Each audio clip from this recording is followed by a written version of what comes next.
Nandini, what have these last couple of weeks been like for you? I mean, you guys started the season so well, have a lot of momentum, and then all of a sudden, kind of things stop.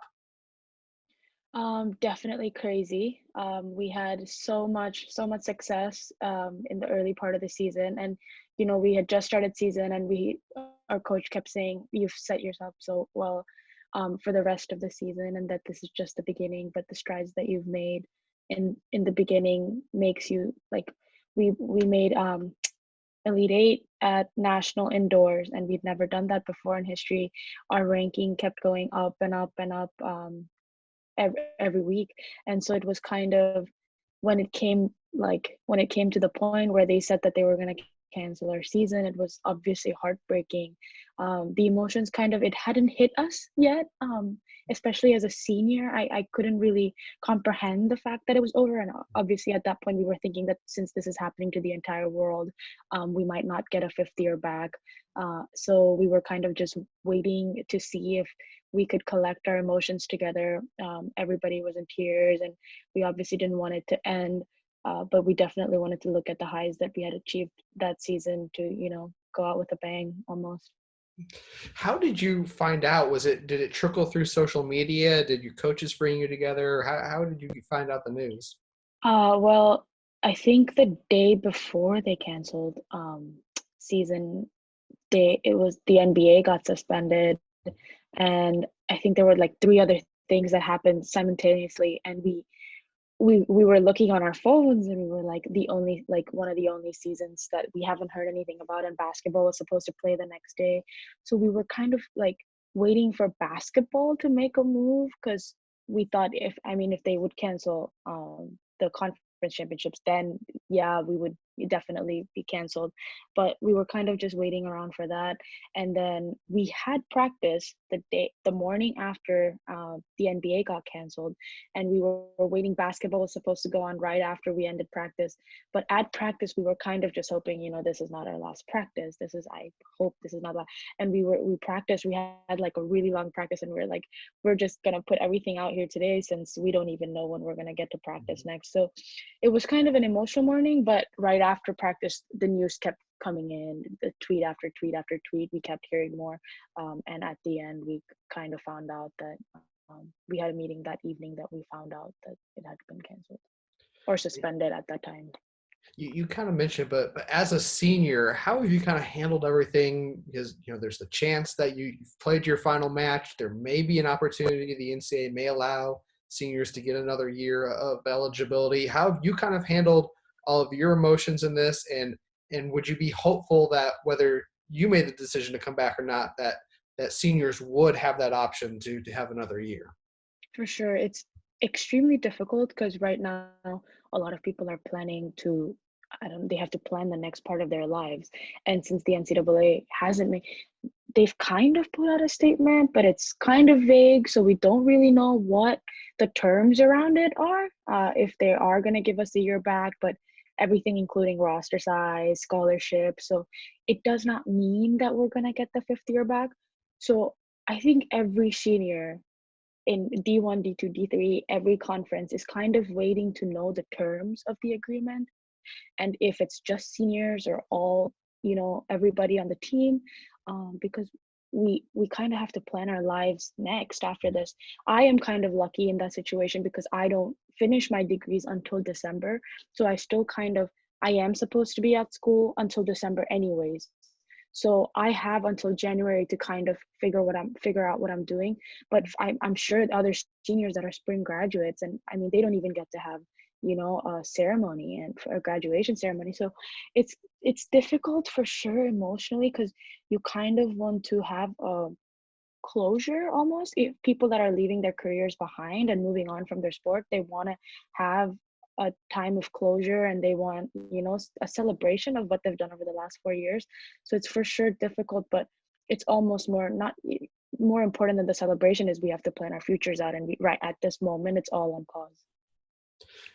As far as looking back on the season, even getting cut short, how proud are you of what this team was able to accomplish, having the best season in school history, rising as high as number 2 in the rankings, taking number 1 to the limit at home. I mean, how proud are you of what this team was able to do?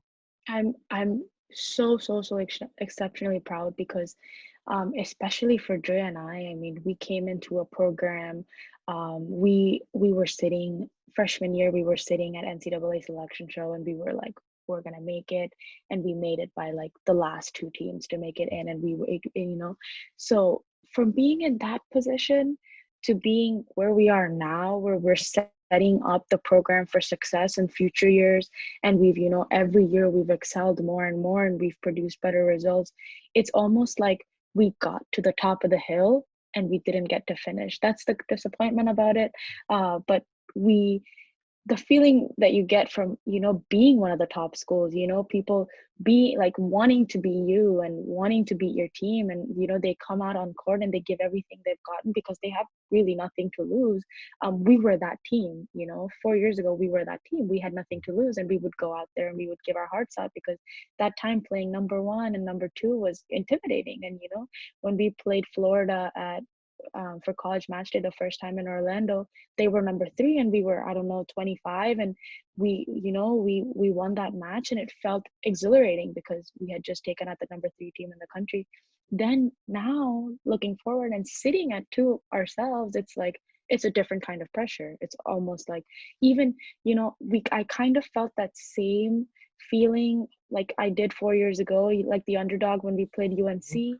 And that match, definitely I was like, oh my god, this is where we have to crunch down. But it was that same exact feeling that we used to feel when we were 40 in the country and 30 in the country. And now, and then we were like, you know what, we have to take the success, because we took UNC to the last point, and we just have to, we'll get them back at conference championships, which obviously we're not going to get to do. But I'm proud of the effort. And for the first time, I felt like the team completely believed that they belonged on top, and they every team at the university, we have everybody in the top 10, top at least top 15. And so it's like we felt like we belonged there, and we sat on top, and it was really nice to see how the success has shaped over the past couple of years. Now that you're kind of home and self-isolating and quarantining, what are you doing to stay in shape? How are you doing anything creative? What are you doing to stay in connection with your coaches and teammates? Well, I actually was there up until a couple days ago. So while we were there, the courts were open. I think until last weekend on Friday, we had our last hit on the courts, and me and the other senior Dre, we were still there. I think once the news came in, everybody wanted to go be with their families. So it was just they flew back to Europe and everywhere quickly. So we're all in different parts of the world. We're actually scheduled for like a Zoom meeting, so we can all get on the call and kind of speak as a team with how everyone's doing with their family and stuff. Nice to keep in touch. We obviously keep in touch with our group chats and everything.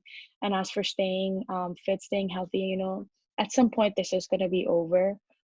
So we can't take this as like a lazy sit period where we don't really do anything, because once this is over, we're going to start playing again, and everything's going to go from, a 0 to like an absolute 100, and everyone's just going to be go, go, go, because the world's going to finally open up. So we're doing like, we've had our strength and conditioning coaches like send us an at-home workout plan that we can do with bands and stuff, like things that we can do at home, but we can still accomplish almost stay in that structure of doing things 9 to 10, 10 to 11, 11 to 12. So try to still wake up at the same time, go to sleep at the same time. And then we still have online classes that, some of them require us to be in class during those times. It's a little bit difficult for people that are internationally located because of time difference. Yeah. I know Pep had to be up at 3 a.m. last night in Australia to attend, to like be on live on one of her classes. So it's difficult, but since we're still enrolled in school, I get that the professors are trying to, still keep us on a track and still have the grades. But as for staying fit, we're just doing everything we can, like using the stairs outside our house to do a stair workout, and then using the step that goes up to the house to do, movement stuff, and then like we almost like even draw with like the with chalk to have a ladder and stuff like, simple stuff, but just to get our feet moving, get our body moving, so at least we still stay sane at the end of all this. And as athletes, we're all so used to a structured system, and Mhm. not having one is so difficult. As far as you, obviously you miss your teammates, you miss the competition. Is there a small thing that you're missing that maybe surprised you that you didn't think you'd miss?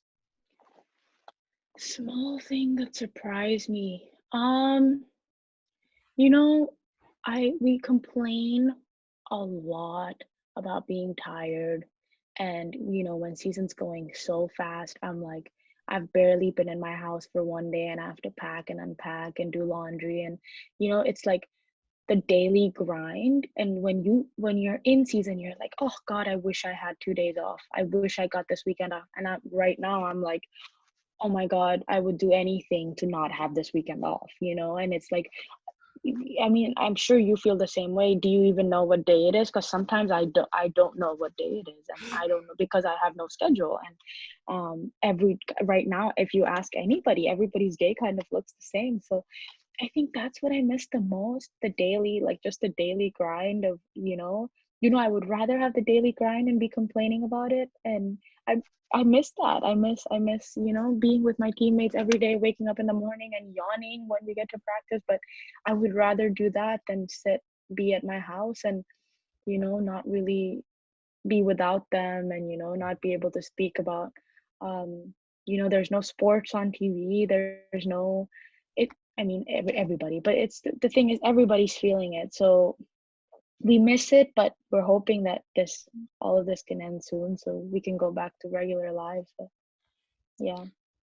Like you said, we have a lot of time on our hands. Everyone's looking for some entertainment. Have you seen anything online, socially, that's been pretty cool that you could share with people? Or have you picked up a new hobby that you might think people be like, hey, try this, it's cool?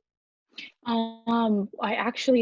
mean, there's so many challenges on social media right now that everybody just, is trying to, move it forward. And there's so many, and there was the toilet paper roll challenge. And we actually, as the athletics, as an athletic department, almost, I had like one athlete on each team kind of do something with the toilet paper roll challenge, and we put a video together through SAC, and we challenged like the other ACC schools to do it. So I'm hoping that the other ACC schools, SAC, get some of their athletes to do it. And it was quite cool.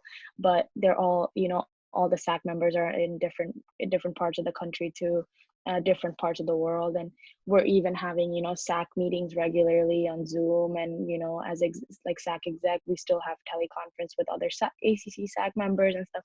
So, just trying to stay normal. If things you can do, I mean, very easy to like get lazy and not have things not work out at home and stuff, because I don't know, your bed is right next to where you're working out. So very easy to take a nap instead. But I think everybody has to remember that at the end of this, this is, we can look at it as a good pause, maybe that the break that we needed, and we'll appreciate the hustle and the grind a little bit more when we can get back to our work. But I don't know, maybe just find something to do, find the stairs outside of your apartment, and find the bands that you've not touched since 4 years, and bring them out, and do some workouts. But yeah, that's kind of what I suggest. Finally, before we wrap up, do you have a message you'd like to share with the fans?